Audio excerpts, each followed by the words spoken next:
Is the new BMW M3 better than the Audi RS4? To find out, I'm going to compare their exteriors, their interiors, see how well they launch, see how well they brake, and see how well they destroy their tyres. I'm Matt Watson, and you're watching Carwow. Buying a new car? Then head to Carwow, and my team will help you find your next car at a fair price. Carwow, your one-stop car buying comparison site. Let's start off this comparison by talking about the price, because there is a bit of a difference here. You see, the Audi RS4 starts from £66,000, whereas this M3 starts from £76,000.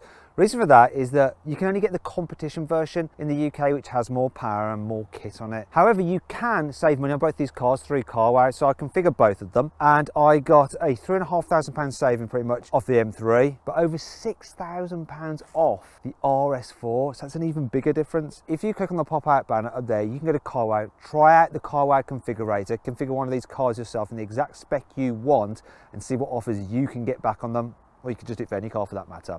If you want to do that at a later date, just simply Google "Help Me Carwow" and my team and I will help you choose the right car for you and get it for a fair price from one of our trusted dealers.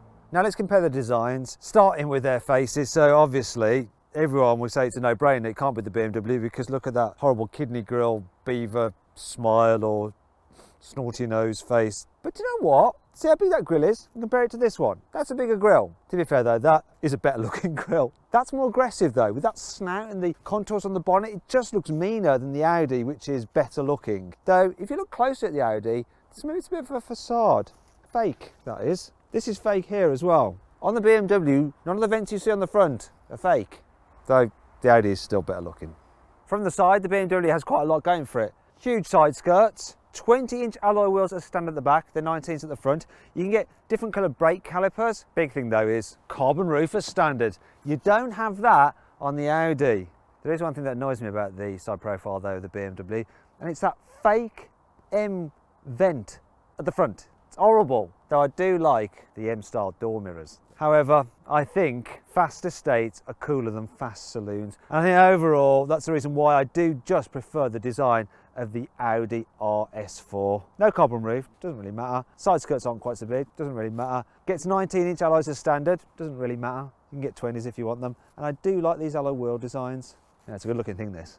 From the back, it's hard to choose between the two because they look different, but they both look really, really good. They've got wide rear haunches, though I think the BMW is even more pronounced than the Audis. You've got 4 exhaust pipes instead of 2 on the Audi, but that doesn't really matter. The diffuser looks a bit more aggressive on the BMW. They've both got carbon on them because they've got the carbon packs and it's tough. I'm leaning towards the BMW, but what do you think? Let me know in the comments. Here on the inside, the RS4 is really very nice. You've got your usual A4 build quality, but then it's lifted with things like these RS Sport seats, which are in fine Napa leather. They're nice and comfortable. You've got a perforated flat bottom steering wheel, RS badging here, and all over the place really. You've also got carbon fibre in here because it's the carbon black version. The infotainment system, they've recently updated it, so it's the same as in things like the A6, and it's very easy to use. It's a touchscreen, that's how you control it. Digital driver's display, really nice, clear, with various views that you can flick through and go widescreen for the sat nav or just big dials and stuff like that. Really nice, simple layout, easy to use, classic Audi. Here in the back, it's nice and roomy, decent knee room, good headroom because it's got an estate body style, and the headroom's good despite the fact we've got the panoramic glass sunroof fitted, which is optional, and that's nice because it does just let more light back here so it's not too dark and dingy. I like the fact that your RS seats do extend here into the rear. Oh yes, honeycomb pattern, it's lovely.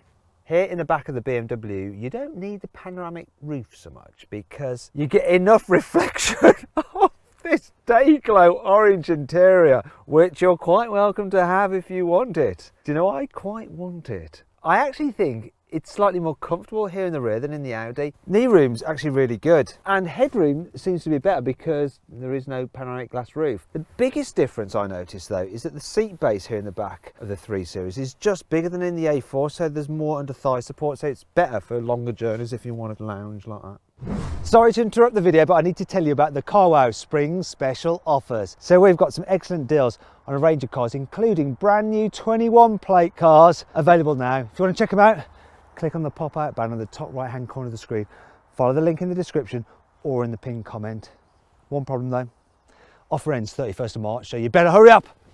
I prefer the BMW here in the front as well. I think the quality is even better than in the Audi, and it just has a more sporty feel to it. This one actually has the upgraded extended leather, so you get leather pretty much everywhere, which is really nice. It does come with this carbon fibre as standard. What you don't get as standard though are these carbon fibre back sport seats, and they are absolutely glorious to sit in. I love them. As standard though, you do get the M Sport steering wheel with carbon fibre on it. You get carbon fibre gear pedal shifters. They're not just plastic ones like you get in the Audi. You also get some configurable M1 and M2 buttons which you can press with pre-selected driving modes, and you get a special M gear selector knob which is nice, and some M badging here on the sills as well. The infotainment system, it's good. You can operate it loads of different ways. You can operate it as a touchscreen, using the swivel wheel, using voice commands, using gesture controls by waving your fingers about and stuff like that. Digital dials, they're alright. They're just not as good as the ones in the Audi. They're a bit dark and miserable, and you can't change your views in quite the same way. But there's various M features on there you don't get in the standard car, but then it's the same story with the Audi really. Still, overall,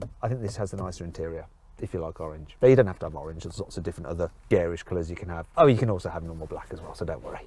Right, let's talk about the car's boots. They've both got electronic tailgates. The capacity of the boot on this is 495 litres. On this, it's 480 litres, so fairly similar, though that's easier to load because you've got an estate tailgate rather than a saloon tailgate. You can fold down the seats in both of them. In the BMW, you do that, and then have to open the door like that to fold down. There we go, fold it down. But you can never load it that full because you've got this bit always in the way, whereas with the Audi, I just pull this lever here, lean in quite easily, push, and then obviously once you remove the load cover, loads of space. Yeah, I know what you're thinking. BMW are going to do a touring version of the M3, and then it's going to be a different story. But for now, the Audi is just more practical.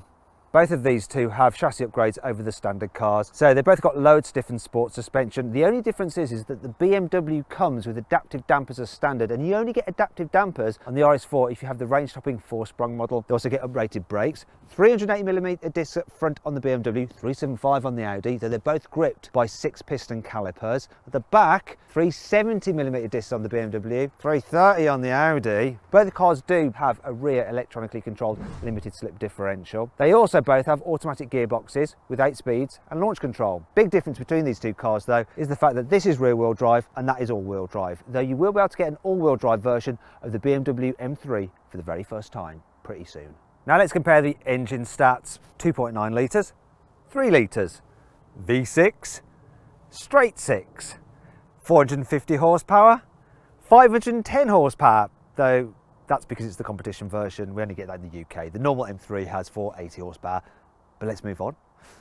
600 newton meters of torque, 650 newton meters of torque. Well, stats are all well and good. What really matters is how a car actually performs out on the road or out on the track. So I'm going to launch this RS4, see what it does. I'm expecting great things. They're usually good at launching, so let's do it. Launch control active. It doesn't say, but it is. God. 0 to 63.4 seconds. What's the standing quarter? Stay brave, Matt. 11.72 seconds. That was rapid. You cannot argue with that. Impressive numbers. Next test. Brake test from 70 miles an hour. Here we go.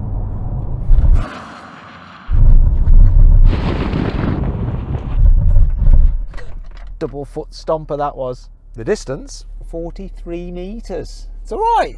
Now the thing about this very latest version of the RS4 is, unlike the previous generation, which really was just about accelerating and braking, this new one is actually fun to drive when you approach some corners as well. It moves about underneath you. It feels more playful than other RS4s have in the past. It's actually really good. It gives you feedback. You can have fun in this car. You genuinely can have fun in this RS4. And people with BMWs will be going, no, it's not the right kind of fun. It is good fun. On the road, it's good. And then you've got the security as well. I mean, this thing just going around this corner here, 80, like, yeah, whatever. And you don't think it's ever going to bite you on the arse. It's always got your back. And this engine, it's very powerful, but without being in your face powerful. It's just smooth, steady, builds up the pace. The gearbox, it's good enough. It's not the quickest responding gearbox. There's a slight delay between putting the pedal and the change happening, but the actual change itself is pretty nippy. And down the box, look. And if you want to overtake, say if you're in 4th gear, what am I doing, 50?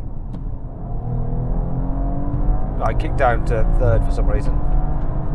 Hit the kick down switch, but there you go. Took off, and it's got a nice sound to like V6 for you. So yeah, you can have fun in this car, no problem at all. And on the road, it really does cover ground very, very quickly. But the real beauty for me with the RS4 is when you go into auto, let's go into comfort mode. Now you can get the car with adaptive dampers, which just give you a broader range in terms of the sporty feeling of the suspension being firmer and the comfort setting where it's a bit softer. This doesn't have it fitted, but actually it's not bad. It feels pretty composed. There's a slight sporty edge to the car, but you really don't notice it that much. It just feels like an A4, a normal A4 when you're driving around. It's quiet, it's serene, it's relaxing, it's easy. And that's one of the great appeals with this car for me. It doesn't feel like it's constantly prodding you to go quick. You can just drive around like, yeah, I'm just chilling in my A4, yeah, it's all fine. And you forget that you've got the RS4 until you think, well, I need to overtake someone quickly. You floor it and off we go. And then you're reminded, oh yes, that's why my monthly payments are so much. It's the RS4. It's a good all-round performance car that just ticks every single box. Well, almost. Now I'm going to take the RS4 out of its comfort zone, because sometimes with these cars you want to do some behaving badly, some skids, some sliding around, and that isn't really Audi's forte, is it? However, this RS4 does have a rear drive biased all-wheel drive system and a rear differential, so it should be able to send torque to the wheel with the most grip for decent traction. Got stability, which I can turn all the way off. Let's give it a go, see what happens. Come on, don't embarrass yourself. I'm talking to both myself and the car. See if it'll go.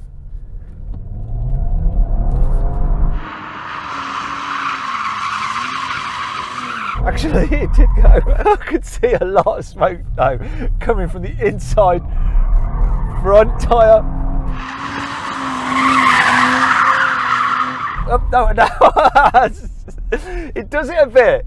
You know that you can bung this thing into a corner and apply the throttle and it'll slide out on you. But after a while, it does just start to go straight because four-wheel drive.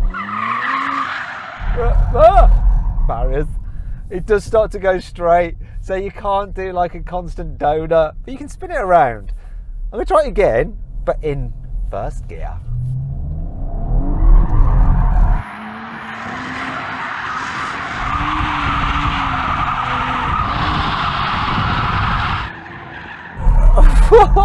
That's enough of that, it feels horrible. I've now jumped into the M3 because drifting and donuts is its thing. It's even got an M drift analyzer where it'll grade your drift for angle, time, and even give you a star rating. Got everything turned off, let's see what this is like. I think I'll do it in second gear. It's definitely got the power for it.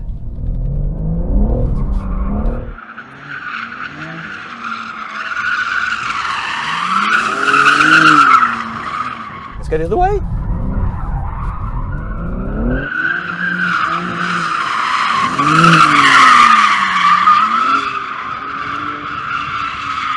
So controllable. You can do this all day long.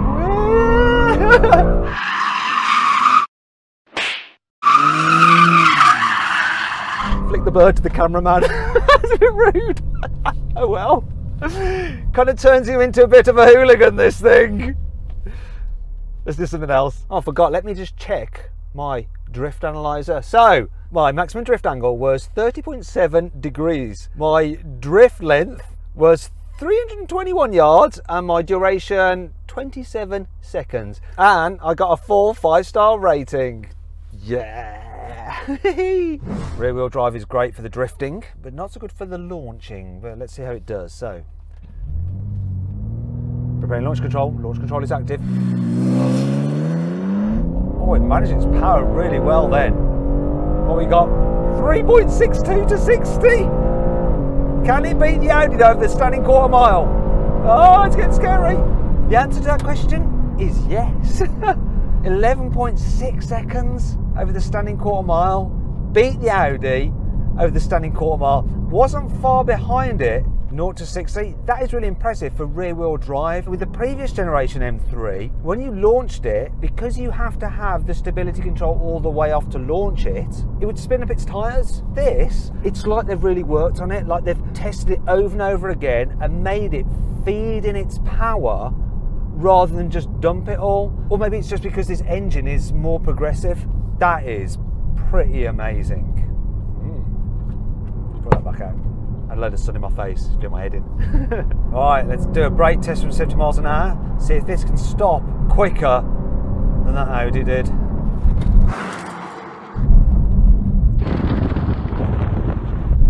Oh, whew. It beat the Audi. 39 meters. That's quite a difference. That's a car length pretty much. Obviously the M3 isn't just about accelerating or about braking, it's how it goes around corners. So I've got the car in its sportiest setting, and this car gets, at standard, adaptive dampers, and they're in a stiff setting, which means that it doesn't roll at all in the corners. It stays really flat. The steering is very, very responsive. So you just turn it a bit and the car is turning in. It's a bit more flighty than the RS4, but it's not edgy, it's not too jerky. It does give it a more sporty and responsive feel to it. Gear shifts just seem a little bit quicker than in the RS4 as well. And the engine, when you start thrashing it, it's just noisier, it's more aggressive. It's not spiky like the old M3s, but it definitely has more punch than the Audis, which is more smooth and linear. And it shouts. Listen to that. Another thing with this car, it just feels a little bit more adjustable to the throttle. So if you're mid-corner and you lift off or accelerate, you can feel it either turning in when you're lifting off and just pushing wide a bit when you accelerate more. Just seems more controllable, more agile. Thing is though, what's this car like when you just want to cruise around? So I'm going to go into auto, I'm going to go into comforty mode, efficient, comfort, comfort, comfort, comfort. There we go, all comforty now. I can feel that the adaptive dampers have gone more relaxed. So you do feel the bumps more, but it's not terrible, it's not jarring. It does deal with them okay, but you're in no doubt that you are sat in an M car, even when it's in its comfiest settings, just by the way it responds, the way it's just noisier in here. I mean, when you get at speed, you get quite a bit of tyre noise, more so than in the RS4. When you put your foot down, the gearbox does respond though really nicely. Wakes up quickly. Even in auto mode, you're in no doubt that you've got the M3. You're not going to like forget and go, oh, I've just got a normal like 320D, and then oh, you put your foot down, and then oh, I remember now. No, you always know this is the M car, and it is always egging you on. It is always goading you to just go that little bit quicker. On a longer journey and everyday driving, it's going to be a bit more tiring than that Audi, but being in it and driving it just seems like more of a sense of occasion. If that's your thing, then this is your car. Problem is that you always want to go quickly in it, which could be bad for your life expectancy or your license. But what a thing. Whoa, what a thing.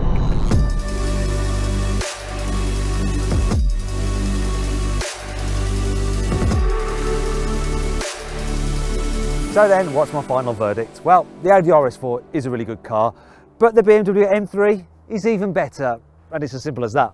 That's why it wins this group test.